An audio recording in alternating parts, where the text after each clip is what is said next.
It's a great honor for me to be here at the Empire Club of Canada today, which is arguably the most famous and historically relevant speakers podium to have ever existed in Canada.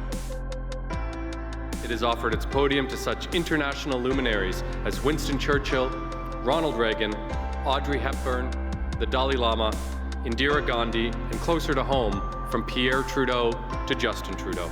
Literally generations of our great nation's leaders, alongside with those of the world's top international diplomats, heads of state, and business and thought leaders.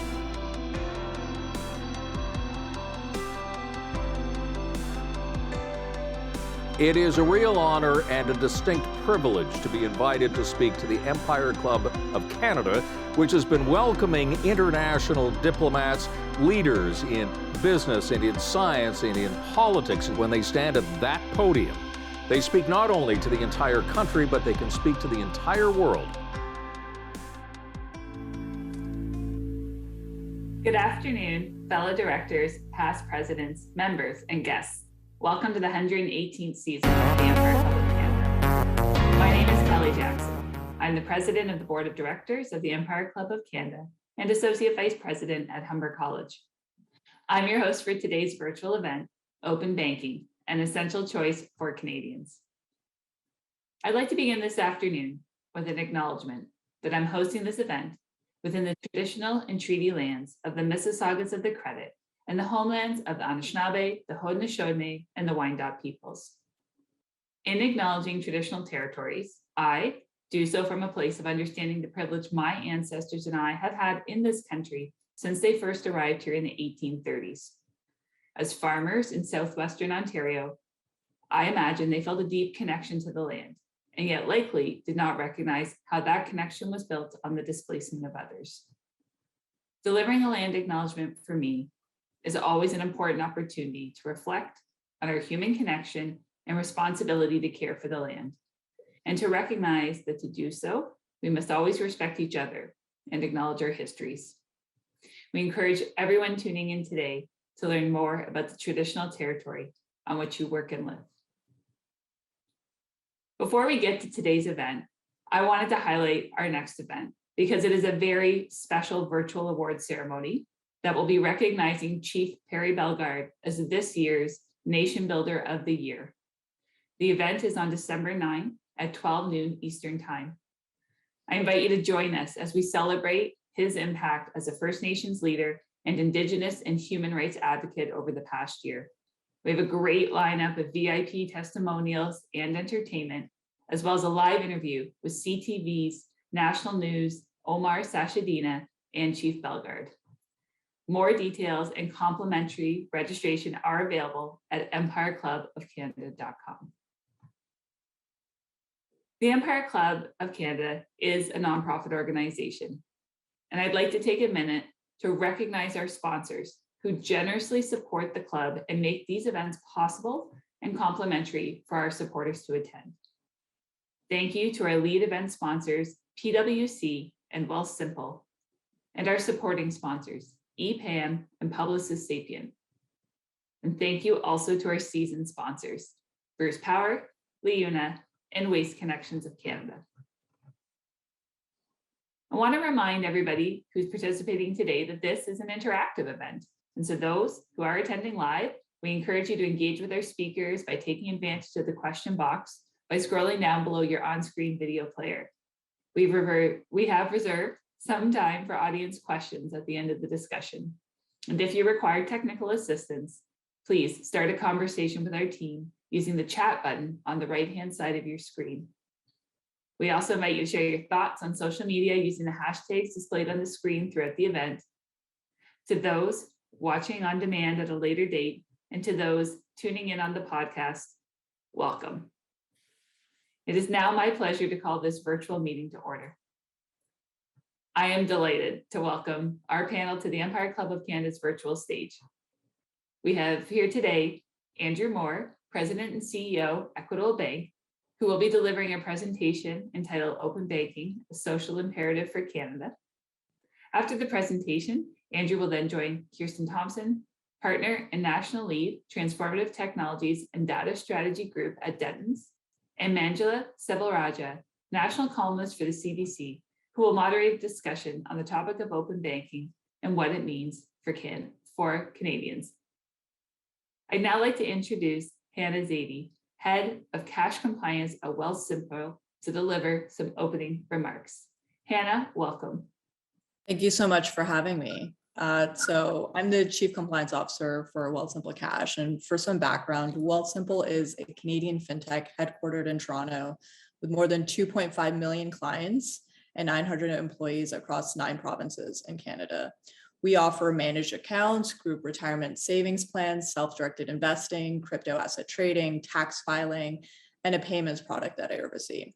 We're really happy to be supporting the Empire Club today on this important topic that will impact many Canadians in a meaningful way. Open banking is a subject that I spend a lot of time engaging on publicly because a mandated framework would transfer the balance of power from banks to consumers by giving them the right access, share, and move their own financial data as they see fit. This is a particularly challenging concept for Canada, which has historically accepted limited competition around a range of regulated industries, including banking, often resulting in high fees and little choice for consumers.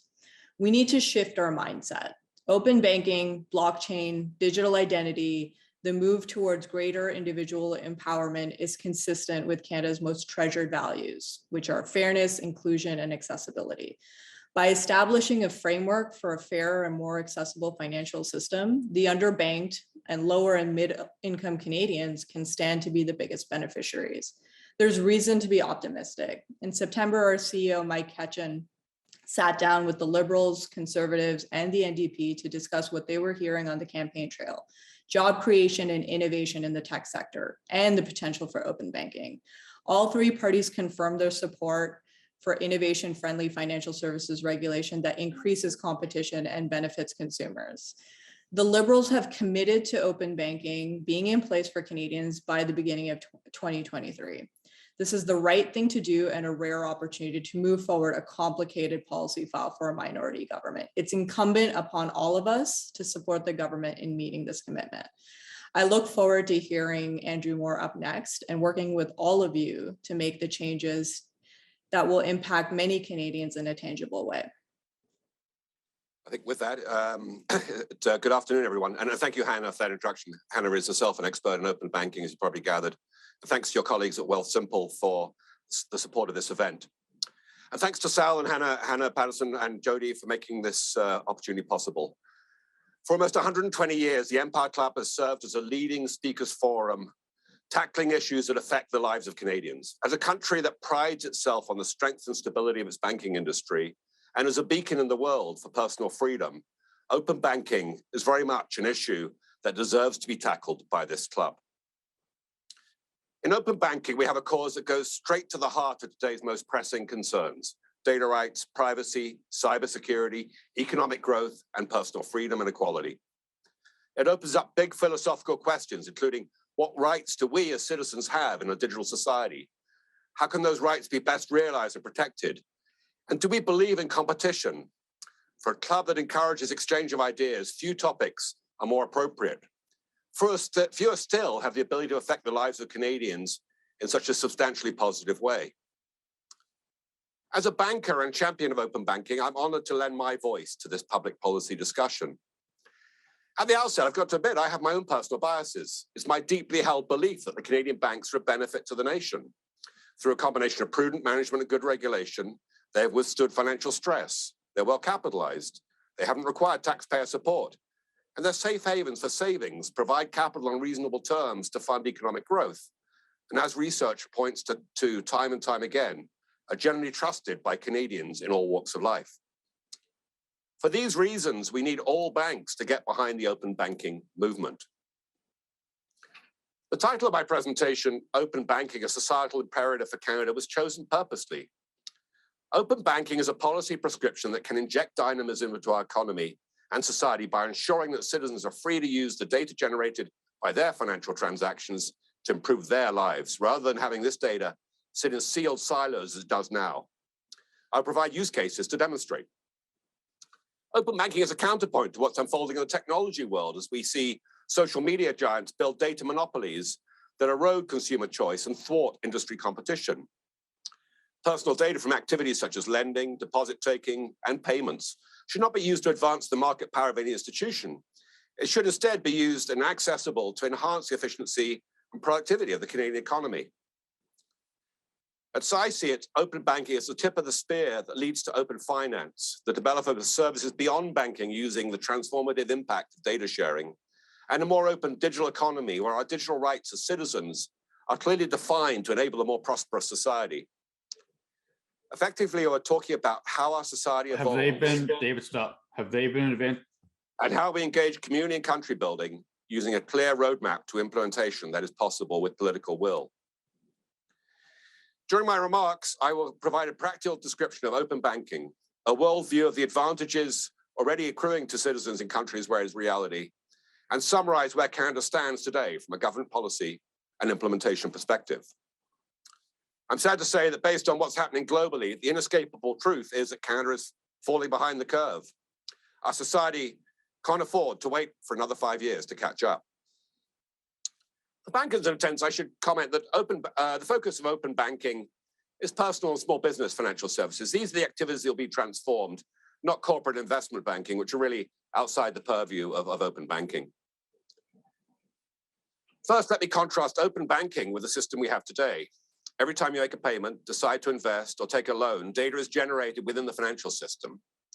As banks intermediate these transactions, they gain valuable insights about you, every other person you do business with and serve. And they use this to set customer-specific prices and develop and sell their own policies. In the current model, banks control your data and, whether by design or accident, make it hard to share. In this context, financial data includes saving and spending transactions, but also things like credit and employment histories that your bank collects.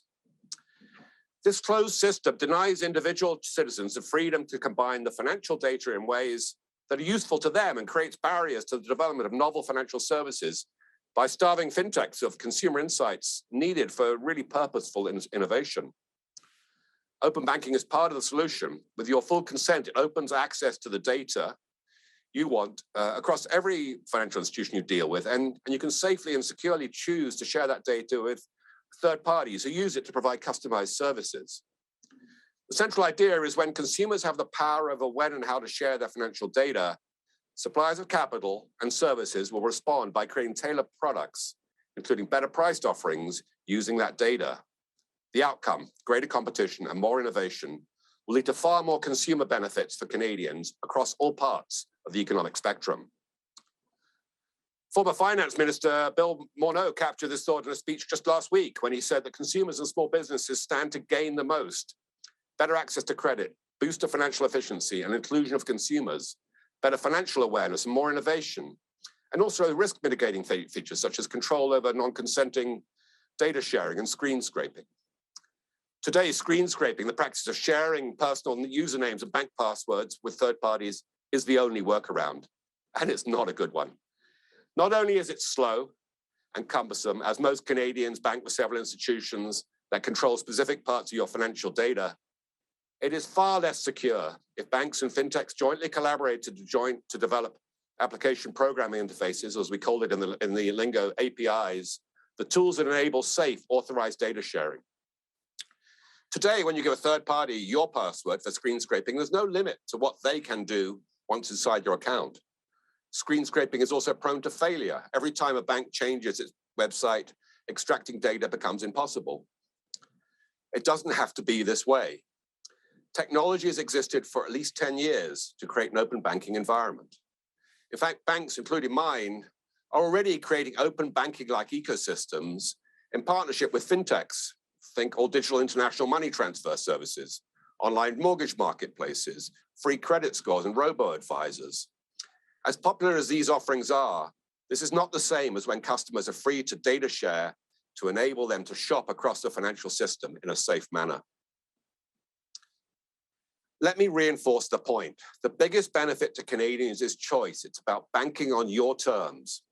Imagine a future where one click opens your own personal budget management tool that helps you manage expenditures and investments across all your bank accounts to ensure that you reach your home ownership or retirement goals.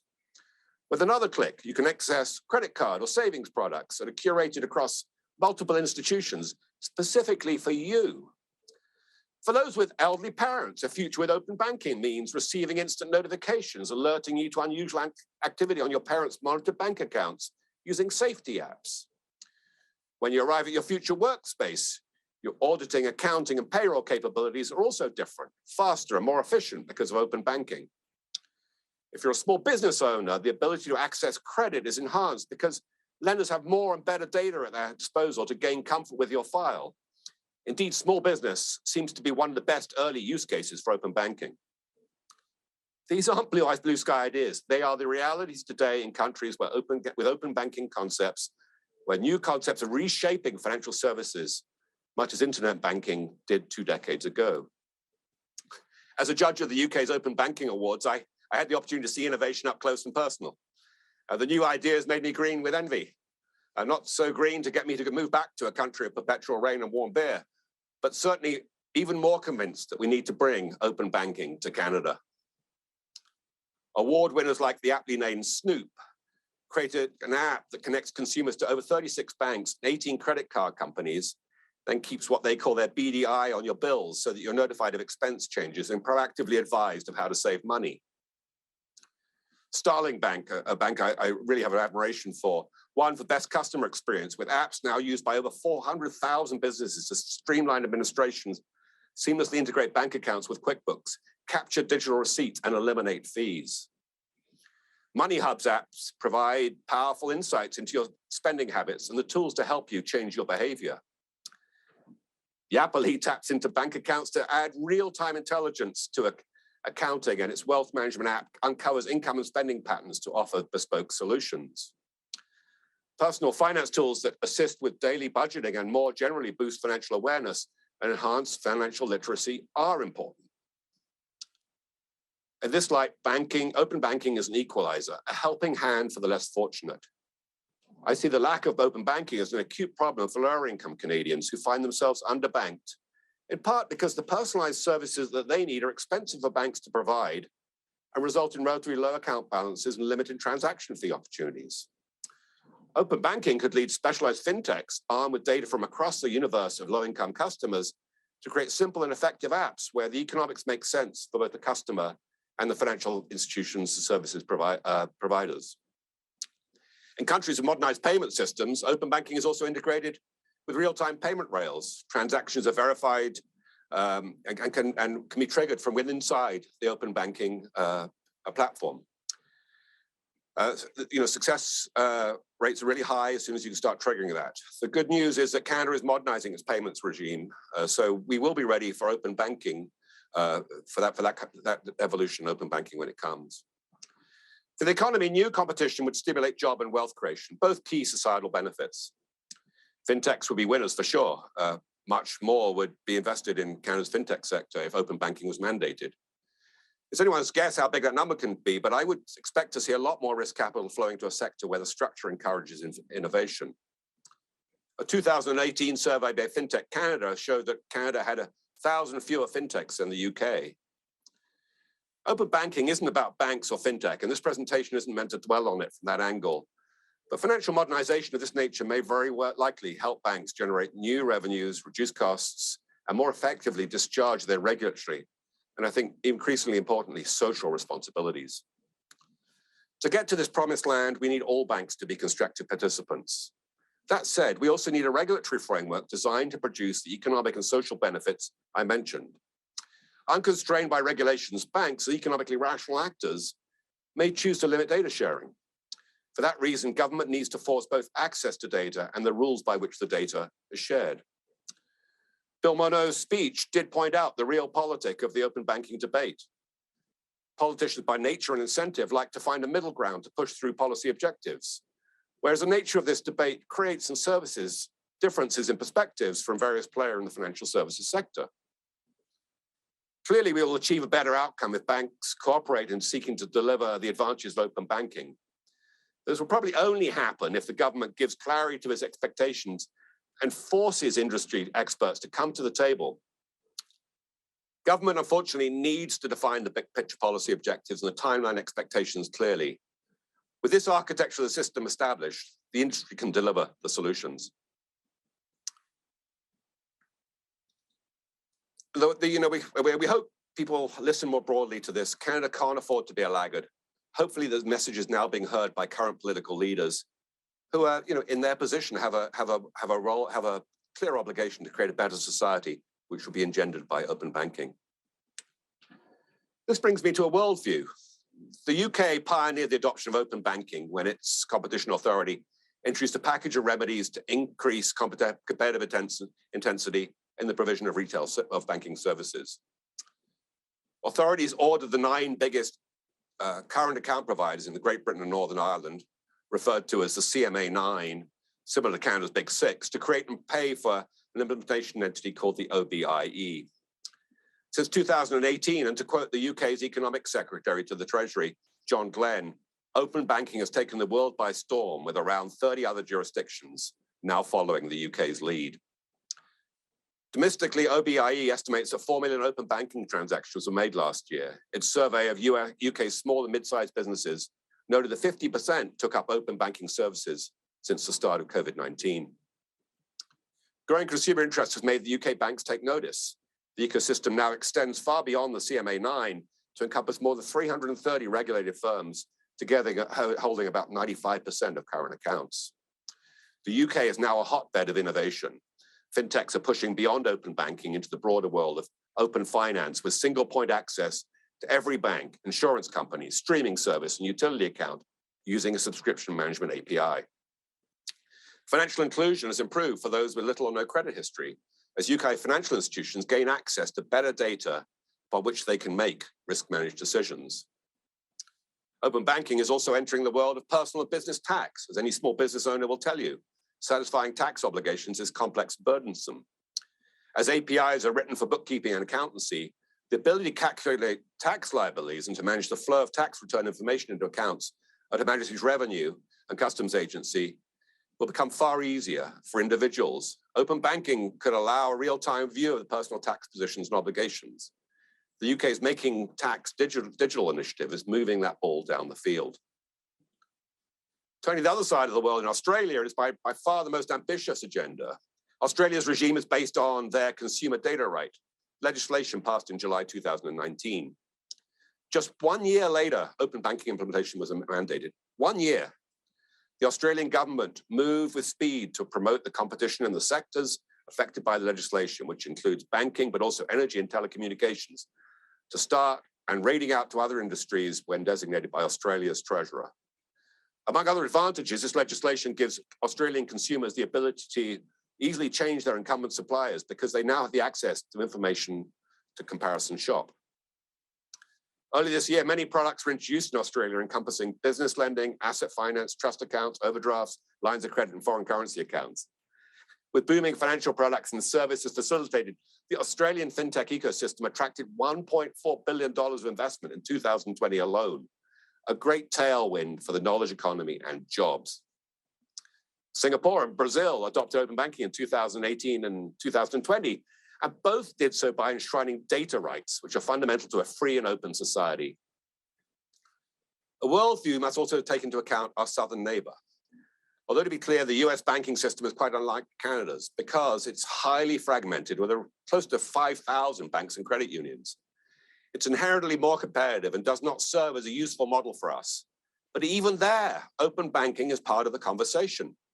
President Biden's executive order on promoting competition in the American economy has moved open finance into the mainstream, positioning as one of the administration's top priorities. That said, American attitudes toward open banking appear to be mixed, as some groups express concerns about privacy and the use of personal data. The same concerns exist in Canada. This points to the fact that we do have to do a better PR job to resolve, as there is a certain amount of geekery to the subject that requires translation for people outside financial services, and the need to inform consumers about the benefits. Certainly, people aren't marching in the streets to demand open banking, but they are clearly demonstrating that they want it by their behavior and signing up for service in the millions that use screen scraping to access certain components of their financial data. So what about Canada? The short answer is we've been investigating with good foundational insights captured in formal reports to Parliament and no legislation to speak of. It's been a slow burn, and that's the shame for consumers because open banking is in our grasp technologically, but out of our way, out of our reach legislatively. Looking at the public policy debate chronologically, in 2018, the government announced the creation of an advisory committee led by the Department of Finance. The committee was asked to engage with Canadians in two phases, one to assess the merits and the other to assess the implementation. From this engagement, the government received over 100 written submissions from stakeholders, including my bank. In January 2019, the advisory committee launched a public consultation. In June 2019, the Senate Banking Committee released actually a really well-written report recommending the government facilitate an industry-led, principles-based framework. This report made comments helpful to those like me who advocate for open banking now. Momentum seemed to be growing in 2019, as 2019 marks the release of Canada's digital charter, the 10 principles of which guide the government's work. Principle 4 arguably commits the government to an open banking agenda. This was a step in the right direction, as the principles include transparency, portability, and interoperability, but the charter is not law. 2020 started in promising fashion as the advisory committee's reports recommended the development of framework within the next 2 years. That report referred to open banking as consumer-directed finance, a change in naming meant to assure Canadians that they control their own data. Unlike the term open banking, which could be misconstrued to mean a loss of control and privacy, consumer-directed finance leaves no such ambiguity. The pandemic and other political priorities then put conversations of this nature on the back burner. However, in the fall of 2020, 5 private virtual stakeholder consultations provided feedback on the proposed model. In August of this year, the advisory committee dropped its final report, recommending a limited initial phase of open banking with an operational date of January 2023, just 13 months from now. That report outlined an implementation roadmap that includes appointing an open banking lead with a mandate to convene industry working groups to develop proposals for common rules, establish an accreditation framework, and technical standards. That work obviously has to happen over the next 13 months. And that's where we stand today. A proposed timetable, a proposed roadmap, and a job posting for an open banking czar. As Australia and the UK have proven, Canada can and must do better. Every serious study has shown open banking is the future of personal finance and the way forward for a modern society. Regardless of political affiliation, it is something every party can support. Of course, there's a silver lining to following rather than leading. Canada can learn best practices from those who have blazed the trail. Case in point, the UK Competition Authority recently reviewed the governance of the open banking implementation entity and warned that while the largest UK banks have shown some signs of embracing open banking, they may also have an incentive to slow the further development of the ecosystem, where this conflicts with their own commercial open banking objectives. We can also learn from the UK about how important it is to give customers great experience through open banking use cases, and how the basis of giving and maintaining permissions for data access needs to be easy and trustworthy. These are things that Canada must heed to ensure that our system, when it finally arrives, is not constrained. Our banking system has already embarked on a payments modernization journey with the 2 primary systems, Links that just got stood up in August, and the real-time rails come in 2023. As evidenced by the UK's leadership, combining open banking and payments, this results in faster growth and much better services for consumers. Building a digital ID system also needs to be part of the roadmap. A unique digital ID that stores your personal information online, automatically verifies your identity, and protects the data you generate from misuse is a must. As the Digital Identification and Authentication Council of Canada, or DIAC, notes, investing in digital ID offers economic benefits to citizens, businesses, and governments, and also establishes digital tools to support societal trust, security, privacy, and fraud mitigation. This is a win for all. I agree with that statement. The Council calls for the government to make digital identity-enabled services available to all Canadians. So lots for lawmakers to draw on as we move from the drawing board to the order paper. Thinking about implementation, Canada's dated financial infrastructure and multi-led, multi-jurisdictional regulatory systems pose challenges. Adam Flesky of Portage Ventures and I commented on these challenges in a Globe Mail article we all co-authored last year, where we noted that for an advanced economy, Canadians encounter a surprising level of friction across the system. Fixing this will require legislation, standardization to ensure ease of access to data, enhanced cybersecurity and protection, and supervision. Open banking is the way to set Canada's financial services infrastructure on the right course. Creating a modern digital financial infrastructure is far less costly, time-consuming, and complex than building a high-speed rail service from Windsor to Quebec City, and will deliver benefits to far more Canadians. Much as our ancestors surely thought that driving the last spike of the CPR was important to the future of Canada, so too can we leave a legacy of a modern financial system that will promote prosperity for the country as a whole. Canadian banks, including mine, have been preparing for the arrival of open banking for some time. Technologically, it's not a particularly hard row to hoe for individual institutions if they invest in the necessary people and technical architecture. Equitable's collaborations with companies like Wise and Nesto are examples of our efforts to pursue open banking relationships that are good for Canadians and show that we've already built the necessary IT capability. We're also working on a proof of concept that will give EQ Bank customers a taste of open banking. As community leaders, your support is vital if we're going to make open banking happen in Canada. You are the people who can influence public opinion in favor of consumers, data rights, and competition. So please add your voice to the debate, knowing that open banking isn't just a nice to have, it's a societal imperative that will secure a better, safer, and more enriching future for Canadians in all walks of life. Thank you. Thank you, Andrew. My name is Manjula, and I'm here to thank you for the invitation from the Empire Club to moderate this discussion. Kirsten, a welcome to you as well. Hello, and thank you. Delighted to be here. So, I think that we should start with getting an understanding of what's going on with the report. The report from the advisory committee came out in August. You are one of the authors of that report. What has happened since then? That's right. I'm a member of the advisory committee on open banking. As Andrew mentioned, that report, the final report was released in August. We then went into an election period, so not much has happened because of that, either prior to or immediately after. Also, as Andrew mentioned, we recommended a framework be instituted in fairly ambitious timelines, in fact, now very ambitious timelines. We do have the benefit of learning from other jurisdictions, so the timelines are not unrealistic, but they do require movement and fairly quickly.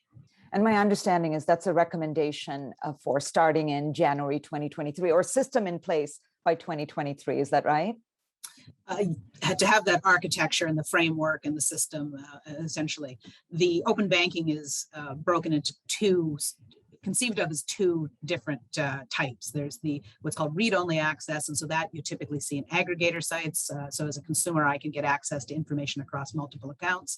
And then there's the read-write access, which is the payments. And you heard Andrew talking about many of the different types of ways you can move or obtain money, credit, that kind of thing. That would be sort of a phase 2 of it. So we'd be looking at the implementation of phase 1 by that time. Thank you. Andrew, I know that you had touched on this during your presentation, but I was hoping to get you to sort of paint a picture for me. So let me imagine a person here, Sharmila, let's say a 40-year-old single urban planner, lives in the annex, let's say, has 2 dogs. I don't know why she needs to have 2 dogs, but she has 2 dogs. Give me a sense of what a change like this would mean for her. What would it actually mean when it comes to the day-to-day financial interactions that she does? Well, I've actually called up the Shamala story. She's actually been in a permanent relationship for 10 years now with Doug, who's a jazz musician, who also has a side hustle in a music critic's website. And Doug is unlike Shamala. He's not as focused on financial matters, and he doesn't get his taxes deducted at source from his gig work as a musician. There was a bit of stress in the relationship about 5 years ago when it turned out that he had spent the taxes he should have been withholding on a new saxophone. And so open banking has now allowed them to evolve forward where every first Sunday of every month, they look in their open banking apps. Shamala helps Doug make sure he's got enough money being held aside for his future tax payments. and using a clever app that searches around the financial services landscape, they park it in a bank that's offering a good rate of interest, or a good rate of interest for them until tax time. They also have some other interests. As Shamala is obviously interested in planning and the development of the city, she's really investing in an investment property in the east side of the city where she sees particular growth. Now, with Doug, her partner, is having this kind of somewhat erratic income, it's hard for banks to really get their head around what the joint income of these couple are. But using open banking frameworks, they're able to share all the financial data they have. Using the magic of AI, Shamala and Doug are able to get two really great mortgage officers from banks that can peel through that transaction flow and give them something that's good for them. So you can see how, it's working on two levels for them. It's helping them save time in their banking, but it's helping their relationship have more confidence, not just the personal side of the relationship, but the financial side of their relationship. And it's helping them realize their dreams and build wealth. What's interesting, because you've touched on efficiency for sure, that it brings to their life more visibility into how their finances are doing. I don't have the statistic before me, but I once heard that only a minority of consumers in Canada actually get a competitive lending rate. So I wanted you to shed light on this. I have a sense that open banking may make things cheaper for consumers, or perhaps even help, I think you touched on that, extend services to underserved communities or communities on the fringe. Can you speak about the value of that disruption in making things cheaper, or targeting or bringing services to fringe communities? Yeah, I think there's many use cases. And when you think about open banking as an architecture on which other value can be built, I think there's actually lots of interesting use cases around our First Nations, for example, that it certainly seems to me we've been doing a bit of work in this recently, around the bank community, and obviously a priority for us all to help, give a leg up into the financial system. But more generally, people that are moving into kind of patterns of employment where income isn't quite so regular, they're tougher to assess from a credit perspective. And I speak as somebody who has people trying to work their way through and figure out whether or not, how good, how strong people are going to be from a credit perspective. Certainly, by having data easily available, we're able to have more confidence that we're making the right decision for us. And if we're confident in that decision, then also we can reduce rates to the people borrowing money for us, or helping them fund a small business, particularly small businesses, which is really complicated to understand.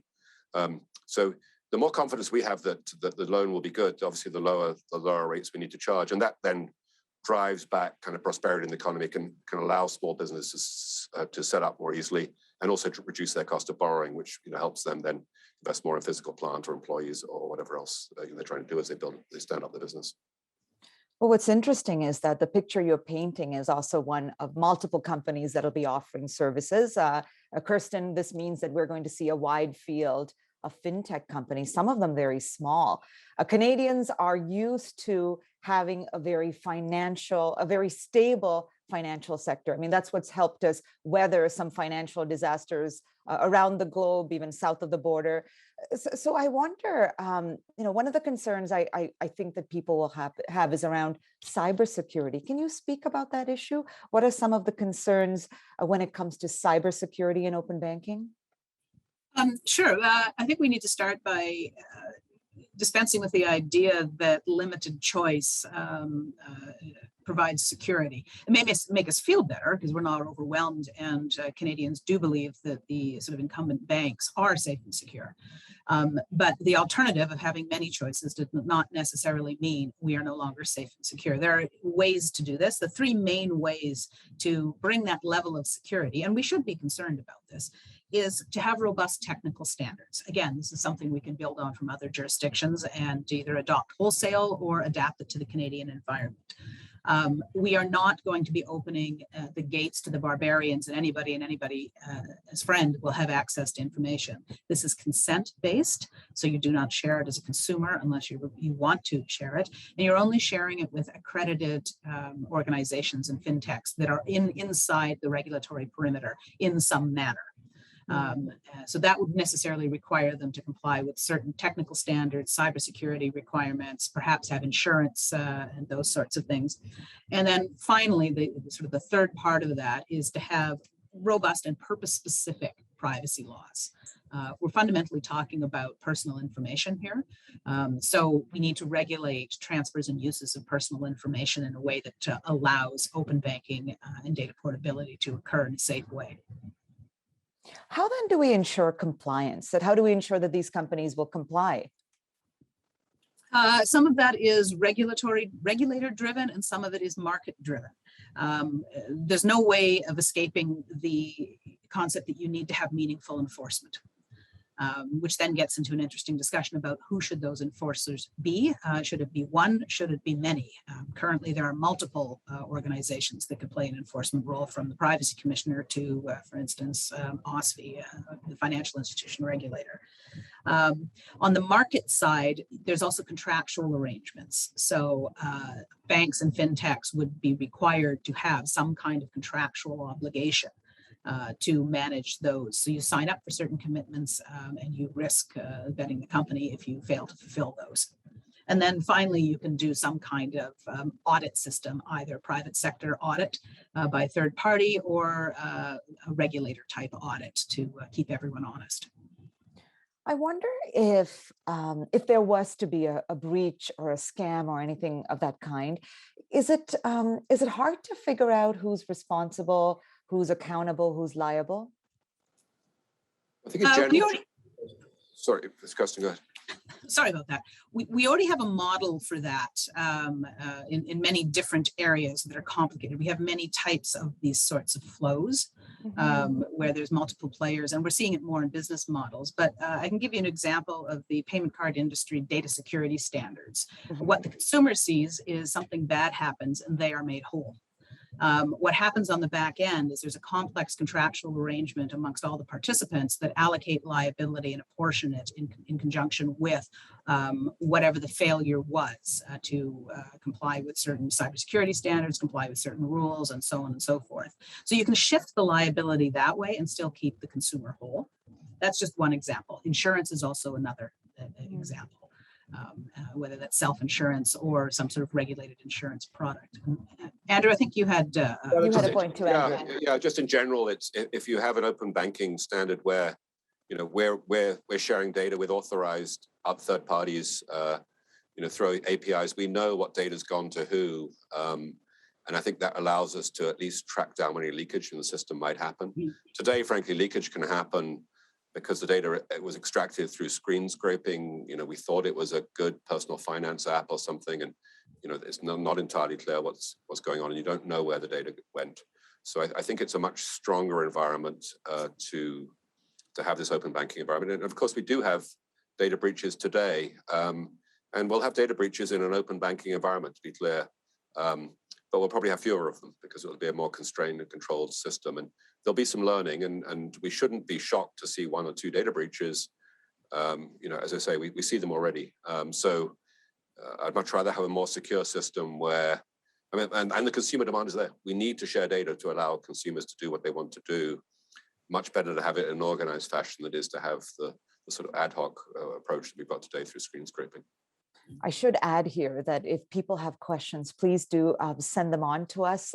We'd love to hear from you. I think we're about 5 minutes away from taking questions anyway, and I'd be happy to put them to Kirsten and Andrew.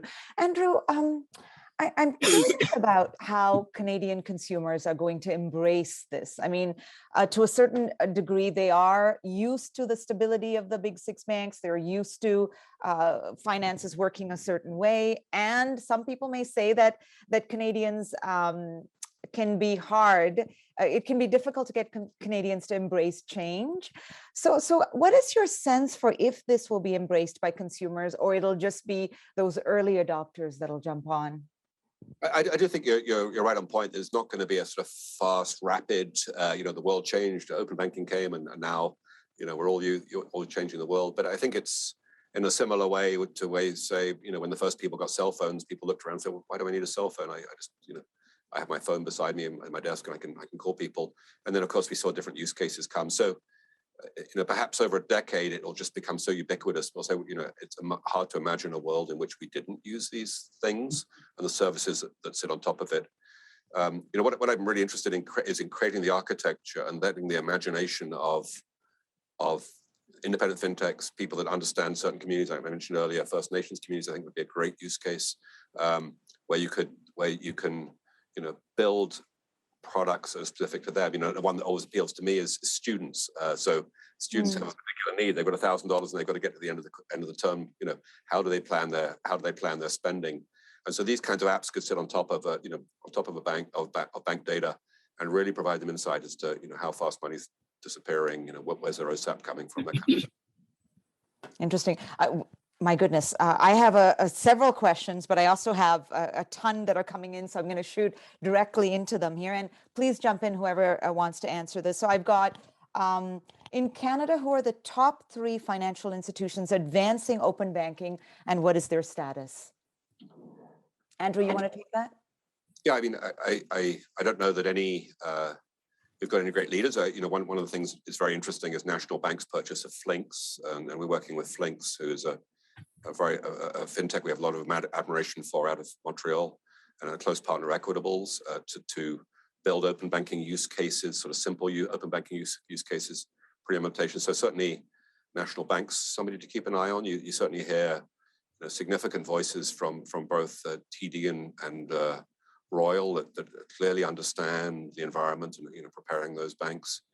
And I think some of the others sort of fall in the middle somewhere around that. All of us, and I think it's hard to actually get the banks to speak as one voice, and that's why I would urge the government to kind of give us some central direction. And even when you speak to different executives within the bank, they have different perspectives on open banking. And so it's a very interesting world. It's very hard to kind of point to those that are really leaders and pushing this thing forward. But there is certainly a lot of knowledge within the big institutions about the inevitable direction. I think most people understand that open banking is coming. What we're trying to anticipate is how is it coming and under what sort of regulatory frameworks are going to come, and how much pressure will there be on us to move fast. Fair enough. There's this question that I find actually quite fascinating. Will open banking force smaller financial institutions to abandon product manufacturing, or is it realistic to think that they can develop products, market them effectively enough to join in an open market that is sure to be crowded? Well, I think it's probably a question for me. Certainly as an institution, we position ourselves, as you probably see behind, as Canada's challenger bank. And what we think, we don't think we can offer all the services a large bank can offer. And our approach to market is to every service that we offer to be absolutely best in class. So the way we think about it as a small bank, we think open banking would be a benefit to us. We think we offer great money transfer services, great savings accounts. We're one of 2 banks in Canada that offer reverse mortgages, for example, but we don't offer some other products. So, but clearly, for any individual consumer, that we think they would benefit from dealing with us with some of those products, and yet we would acknowledge that if you're looking for an RESP, for example, which we don't offer, there's going to be other good service providers, and we think there may be a role for us in helping curate that, i.e., saying, we think we're really good for this, but we would advise you to go to another institution for that, and we might even think about helping guide people through. We will be helping guide people through what we think is the best service for their particular needs using this open banking data set. Gautamas, Kristen, I think this would be for you. How big a driver is artificial intelligence for open banking? Is there a requirement to ramp up AI capabilities in Canada to benefit from open banking? That's an interesting question. Is AI essential to open banking? Probably not. Is AI essential to open banking's success? I think so. But AI is in its early days, and it's posing significant challenges for regulatory frameworks, not just financial services, but privacy frameworks. So I think we have a lot of thinking and work to do around that to get it right. I don't expect that AI is going to go away and it's not going to be part of the open banking environment. I think it's going to be critical to it. It's a significant portion of any digital finance system, which is frankly where the financial systems in Canada are headed. Just to sort of lay onto it, I think there's a lot of stupidity in the banking system today, the way things are configured. So the way I think about this is let's reduce the artificial stupidity in the banking system with this siloed approach. And yes, AI is going to help then add insight once we can put that data in one silo. But there's way too much clunky stuff going on right now that makes no sense for so many people. That makes me think of something else when technical standards in this realm. And Kirsten, this is for you as well. For some reason, I don't know why, I think of all the cell phones I've owned and my huge box of power adapters that are sitting in my closet that I'm for some reason afraid to dump, even though I've dumped these phones. Nothing's compatible with each other, by the way, just as a side note, just a personal rant. And I know that's hardware. But when it comes to open banking, are there universally agreed on standards globally that must be observed, or is this going to be some kind of a circus? So it has the potential to be a circus, and who doesn't love a circus? If handled appropriately with a strong regulatory framework, then it doesn't need to be a circus. You accurately point out how the inability to agree on technical standards can become a competitive barrier. It forces consumers down one road that forecloses other roads, which is anathema to the whole concept of open banking. So technical standards can solve a lot of that problem, but then the devil is in the details. Everybody will agree that the technical standards should have something about cybersecurity and that safety of data is important. But when you get to the next layer, what does that mean? What does safety of data mean? What does cybersecurity standards mean? Now, again, the advantage of being lagging in this field is that we can build on the technical standards of either the US, the UK, the EU. There are multiple versions of that. So we're not starting from scratch. We can take those and adapt them for Canada and the Canadian environment and our payments frameworks and all of that. So this is not as heavy a lift as, say, the UK had 5 years ago when it was out of the gate starting. The technical requirements of international standards on cybersecurity and privacy are also evolving and are fairly mature at this time as well. So there's lots to choose from. We just need to choose how to build it. Interesting. And this is a question about, there's a ton here that I have to kind of go through. Payday lenders, I'm interested in this. Andrew, this is for you. So the question is from the audience. Would open banking be able to address the issues around payday lenders? Well, I think it certainly may give certain people, and I referred to this in the conversation I had earlier on, some underbanked people may get better access to credit through information, and unfortunately, there is a piece of payday, there's a piece of the economy maybe where people that shouldn't be lent to and are lent to by people with kind of, probably not the best interest of their customers at heart.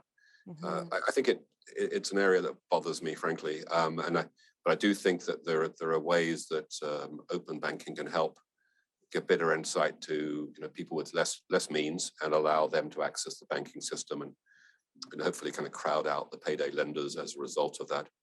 It's a thorny problem, though. I don't think open banking is a panacea for this, but I think it does help move us in the right direction. Certainly, it seems unfair to me that some of the Canadians with the least means might be paying 30-40% interest rates on borrowing money, and so I don't see that as a good thing for our society for sure. So maybe what it is it's not that it takes away that whole space, but what happens is it offers these these communities maybe more options, right? More favorable. Yes, and therefore might kind of shrink the payday market and take those people that are truly creditworthy out, and then make that a more difficult business model for some. And then I think again that's an area where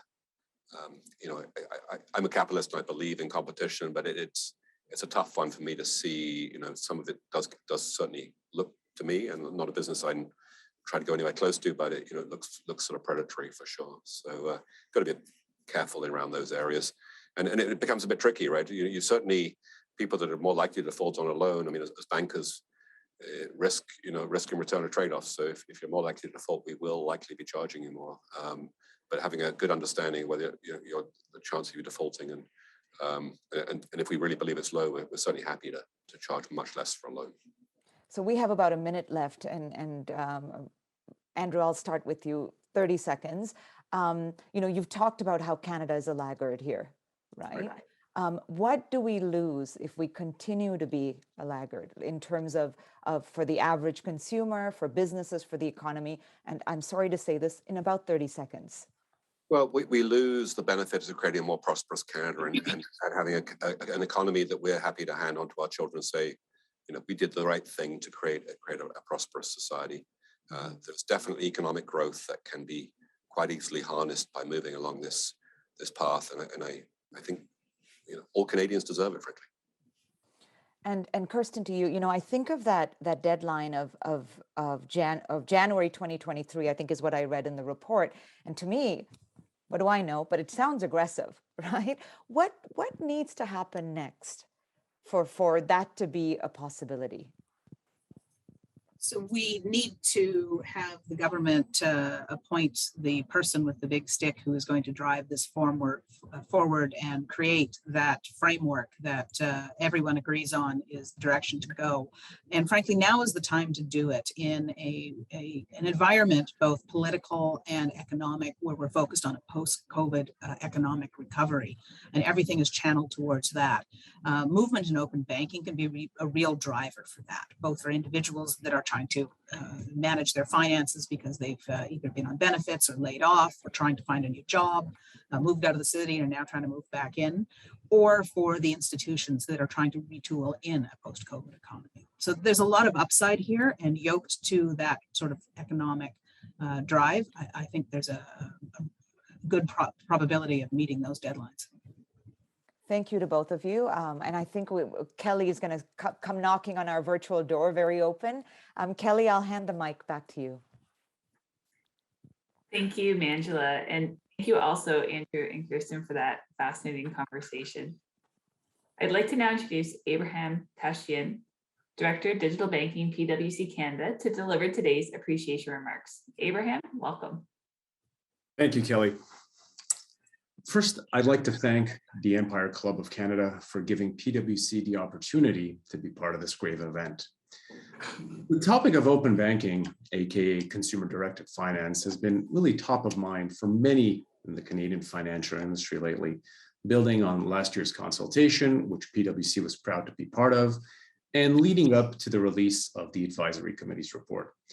Of course, developments in other jurisdictions such as Australia and the UK have surely piqued the interest of stakeholders here with regards to the realm of possibilities open banking offers. And as the government prepares for the next steps in the journey with the nomination of the open banking lead to drive the implementation of the regime, we find ourselves at a critical point where much of the foundational work will shortly begin.